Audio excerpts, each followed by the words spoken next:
Hey folks, welcome to the 110th episode of Geeking Out. Now, we are offering you guys and girls a chance to pick what we are going to review in the next few months. So, I want you all to go to your local comic shop, pick up your new issue of previews.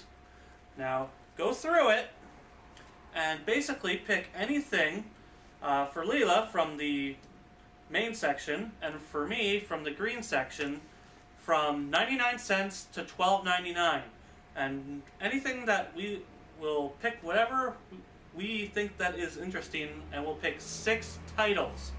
But here's the thing, you'll be picking them for us. So go check out your new previews, go through the sections, and pick what you want us to review. Give us a page number, because that helps. Yeah, that's true. Yeah. To help find things. And an order number if possible. Yeah, that would be good. So make sure you send in your submissions and we'll get right to them. You have 2 weeks. Hey there, fans in Comic Land. It's Leila here from the Comic Connection with this week's comic book reviews. And first up, we've got Green Lantern number 50, written by Jeff Johns with art by Doug Mankey. And in this one, the forces of light take on the growing darkness in an epic battle against Black Lantern Spectre. The truth about the destruction of Parallax is revealed. Carol tells Hal how she feels about him, and Hal makes a choice that might turn the tide of the fight. So all I have to say is this issue is epic. It is totally worth what a number 50 should be. It's got great art, a great story. It's just really good. If you're not reading Green Lantern and the whole Blackest Night thing, then you're really missing out, because this is one of the best titles going on right now. Jeff Johns is amazing. So make sure that you check it out. Number 50, not to be missed. Next up, we've got Iron Man, I Am Iron Man, number 1 of 2, written by Peter David with art by Sean Chen. So this is basically a straight-up movie adaptation of Iron Man number 1. There's a couple of little added scenes in there for us comic book nerds that help make it flow a little bit better, because, this is a different medium. But there's nothing that you are really surprised about that you didn't already see in the movie. I mean, the art is really well done, and the story is great, because, the movie was great. So if you don't like a movie adaptation comic, then this isn't for you. But if you do like them, then this is actually a really well done one, and it's worth picking up. Next up, we've got Wolverine Wendigo one-shot, written by Frank Thierry with art by Paul Gulacy. And in this one, a movie shoot is marred when half the crew is massacred by an unbelievable thing, a Wendigo. And the reason that there are survivors? Wolverine. So it was okay. There's not too much Wolverine in it. He's kind of got a guest appearance almost. But it has solid art, and it is a pretty enjoyable story to read, so overall, gotta give it a thumbs up. There is a backup story as well called Wolverine vs. Thor, written by Thierry, with art by Paco Diaz. And in this one, Wolverine sort of wakes up in a bar and he doesn't know what's happened, and he's seeing things that aren't really there. Reality is all distorted, and we find out who is to blame for all this mischief later. So all I gotta say about this one is I never really had a problem with how Thor spoke before.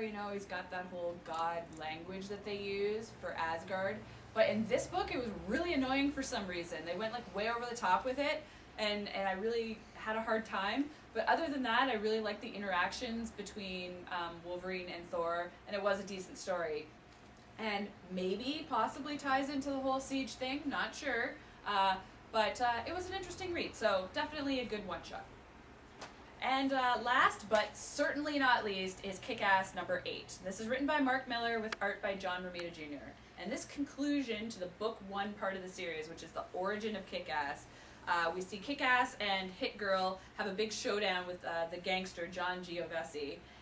Dave has a heart-to-heart with Red Mist, and a new supervillain is born. So what can I say? If you haven't read Kick-Ass, you definitely should be. It is really awesome. It's bloody, it's violent, it's got smart-ass quips, the art is awesome, and the story is great. I can only hope that the upcoming movie lives up to the book. I hope it is as violent and as funny, because then it's going to be a really great movie. So if you don't know anything about Kick-Ass, check out the trailer and then go back and read the comics, because I'm pretty sure that this first 8 stories is going to be what's covered in the movie. Not entirely sure, but I hope it is, because it was really awesome.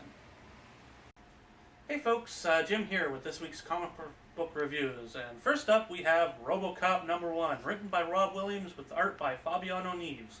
And in this one, Robocop is still fighting crime in the dystopian future of Detroit. But Robocop is soon forced to make a choice, one that can change everything. Not a bad first issue. It has a lot of the dark comedy that Verhoeven was famous for in the first film. And yes, even the "I'd buy that for $1" guy is in this book, as is the ED-209 in an appearance you won't soon forget. I actually had a lot of fun with this book. It brought back a lot of memories of the actual good Robocop films and bad TV series. But it's overall a fun book. Good art, good story. If you're a fan of Robocop, you're probably going to enjoy it. Next up, Political Power, George W. Bush. Written and drawn by Joshua Labella. And in this one, we watch as a lowly monkey goes up the ranks and becomes leader of the free world, and sets out to prove just how dumb a leader can be. Ah, yes. George W. Bush. So ripe for fodder, isn't he? Anyway, I'm not a fan of Bush, as anyone can guess, but I'm really not a fan of Blue Water lately for doing all these political power and female force books. I mean, is anyone actually interested in this stuff? I know it's selling, but really, is anyone actually interested in this stuff? The art is terrible, the writing is bad, grammar is non-existent. I mean, really, do you guys even have an editor at Blue Water? Because what the hell is going on? It's overall, if you're interested in learning about George Bush, maybe you'll like it, but honestly, he was an idiot and doesn't deserve to be in a comic book. Next up, Gurren Lagann, Volume 3, written and drawn by Kotaro Mori. And in this one, Kamina and Simone battle against the Beastmen and their giant battleship mech. But Kamina pays the ultimate price in the heat of battle. Gurren Lagann, how much I love thee. Giant mecha battles are always good. And this one basically covers up to episode 8 from the anime. Where, well, if you know the anime, you know what happens at the end. Kamina pays the ultimate price by dying. But, yeah, they kill a main character within the first 12 chapters of the story. I have to put it to that. Brave, brave people for killing the character. Not only in the manga, but as well in the anime series. So, great story, great art. If you're a fan of anime and manga, you're going to love this. Especially if you're a fan of Evangelion. Next up, Neverland, number 0, written by Joe Brusha, with art by Jean-Paul Duchamp. And in this one, Pan has reshaped Neverland into a nightmare realm, and the only one able to stop Pan's madness is Nathan Cross, also known as Hook. It's not a bad first book. I've never really been a huge fan of the Zenescope stuff, but it's not bad. As always, the art is simply gorgeous, but it's always with their story that they suffer. I don't know what's up with them, but they just can't seem to write to save their lives. Other than that, it's a good first issue. If you're really interested in a dark take on Peter Pan, this is it.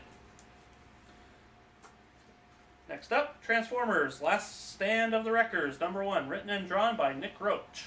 And in this one, the Wreckers are sent in to investigate Garrus 9, a prison that fell to Decepticon attack. But what awaits the Wreckers on this desolate planet? A lot of action and a lot of fun. This is actually a fantastic, and I mean fantastic, Transformers book. I have not been so impressed in a long time. This is the best Transformers book of 2010 so far. And that's saying a lot because lately the most Transformers books have been utter crap. Bumblebee. But this one's really good. This one's well drawn, well written, and I had a lot of fun with it. I'm really looking forward to the next issue. And last and least is Archie, number 605, written by Michael Uzlan with art by Stan Goldberg. And in this one, Archie and Betty have twins, but it's soon discovered they aren't Archie's. And can Betty and Archie's relationship withstand these trials, or will it all end in bloodshed when Archie finds out Jughead is the father? It's finally over. I can finally be free from Archie. Freedom. Wait, Jim. What? There's an epilogue. It's number 606, and it comes out February 24th. Really? Yep. Really? Yep. Damn you, Archie! Damn you to hell! Anyway, what actually happens in this one is that, yes, Betty and Archie have twins. Yes, Midge and Jughead are engaged. And even Moose is in anger management. So, interesting, but I'm not looking forward to reading it anymore, and I wish I didn't have to, but as you heard, there's an epilogue. Ugh.